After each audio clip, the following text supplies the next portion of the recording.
Mr. Chairman, I'm happy to respond to what I think was a very considered set of questions from the member who's just resumed his seat. Let me go through the process very clearly and very calmly. In the May budget, certain announcements were made about the future of loss attributing qualifying companies. In the May budget, or the attached budget papers, we announced that an issues paper would be released canvassing various legislative proposals to address the concern that had been raised in the budget. That happened within a day or two of the May budget being released. I can recall doing a series of public meetings, mainly with tax-related audiences, in the month after the budget, give or take, where the issue regarding the future of the LAQC regime was constantly raised, and these were large meetings up and down the country. I know that others, the Minister of Finance, others, officials, etc., had similar discussions. At the conclusion of the consultation period, and the date by which the issues paper process ended escapes me for the moment, the usual cabinet process followed, papers were developed, proposition was put to the cabinet, which was accepted, it was announced, and at the same time we released draft legislation roughly about the beginning of October. The timing of that was important because there was a major tax policy conference sponsored by the Institute of Chartered Accountants coming up at the end of October. That's the normal venue in which these things get canvassed.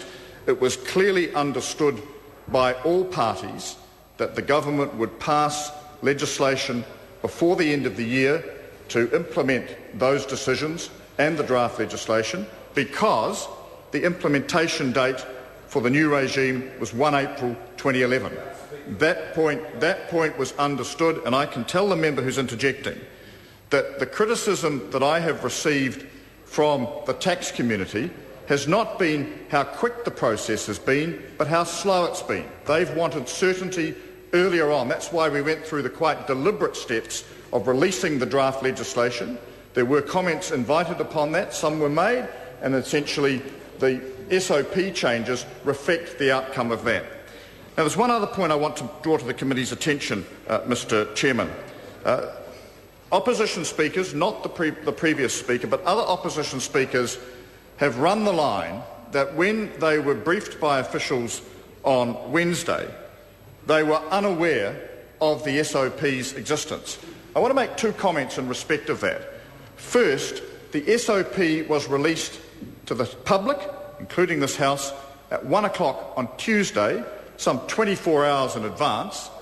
So the question I have to put to the opposition, and the member opposite says that's not good enough.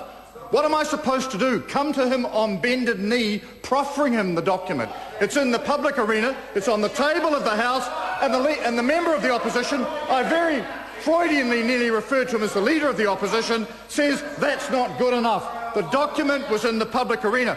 But I can go better. I can go better.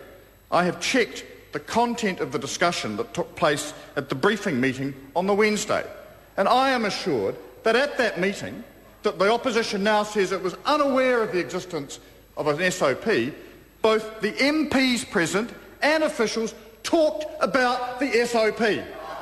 So, Mr. Chairman, you cannot have it all ways. You cannot say we were not told when actually the document was in public existence and its very existence had been foreshadowed since the 20th of May, and then you cannot go to a meeting where you talk about it and then say afterwards, we weren't aware of this, we only got it last night, 24 hours after the briefing meeting occurred. Now, Mr. Chairman, I accept that the opposition may not like some of the provisions in there. That's their prerogative. That's what we're debating this morning.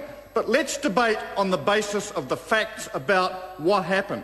I have been quite deliberate in ensuring that every step of this process in terms of the need to make decisions by a certain time, engage the professional community, have in fact occurred.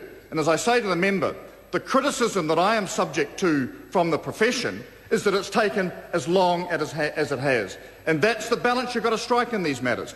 We indicated an implementation date. Certain details need to be put in place, so you need to pass the legislation about now to achieve the 1 April date.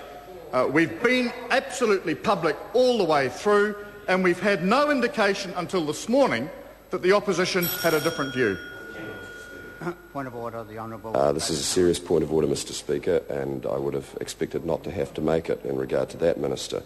Under Standing Order 106, misrepresentation, subclause 1, a member who has spoken to a question may speak again to explain some material part of another member's speech, but subclause 2 requires that to occur after he's completed his speech. I am now taking the first possible opportunity to say that I am sorry, but the Minister has misled the House.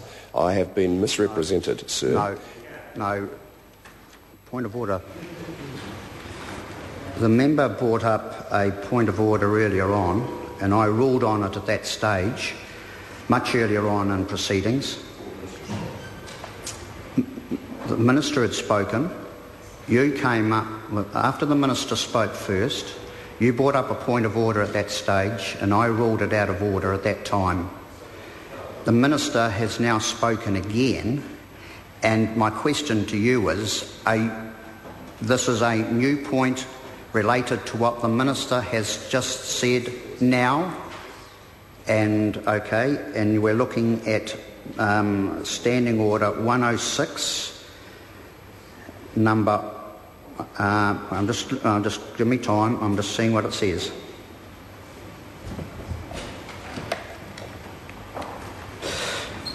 Yes, Honourable David Cunliffe. And Mr Chairman, I apologise if I didn't make myself clear. This is a new point of order on a new matter of substance what the Minister has just referred to, as subsidiary to the general point that he made earlier. Mr Speaker, it is absolutely true that the Minister was generous enough to provide two opposition members of the Finance and Expenditure Committee access to his tax officials in respect of the issue of look-through companies. The meeting occurred, sir, at the request of the opposition, and the Minister was kind enough to assent to it. I'm just sorry, I have misread the standing order. Misrepresentation doesn't apply during a committee stage. The member can take a call, so I'll give the member the call. Mr Speaker, I seek leave of the House to make a personal explanation. Leave is sought to make a personal explanation. Is there any objection? There is no objection. Mr Speaker, in his previous submission, the Minister has said that members of the Finance and Expenditure Committee, including myself, were briefed by his officials on the existence of a standing order paper. Mr Speaker, supplementary order paper. Mr Speaker, that is not the case. We had a general discussion with officials on the issue of look-through companies, which are the subject matter of the supplementary order paper, but at no stage was the supplementary order paper presented, discussed or referred to. And Mr Speaker, I have in my possession a copy of the briefing note, which was the substance of that meeting. I have rechecked it. There is no mention of the supplementary order paper, nor any reference to it. Mr Speaker, the Minister has unfortunately been ill-advised. This matter was not raised with us in the terms which he suggests, and I feel compelled to clarify that misrepresentation. Thank you.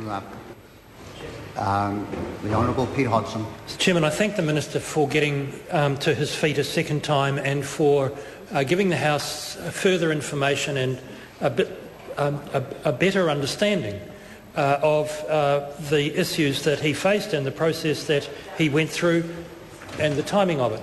I'm not sure what the Minister, who's running a sort of rapid commentary across the House, has got to add to the debate, but I'd like to thank the Minister for that. A couple of things arise. The first is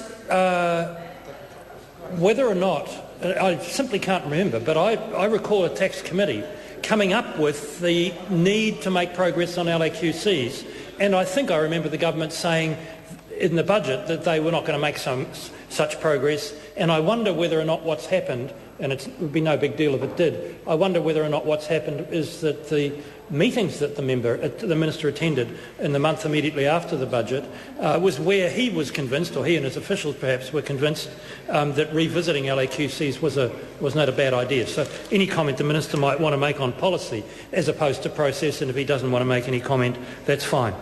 On the narrower issue of process, however, it seems to me that, well, I don't want to put it as a statement, so I'll put it as a question.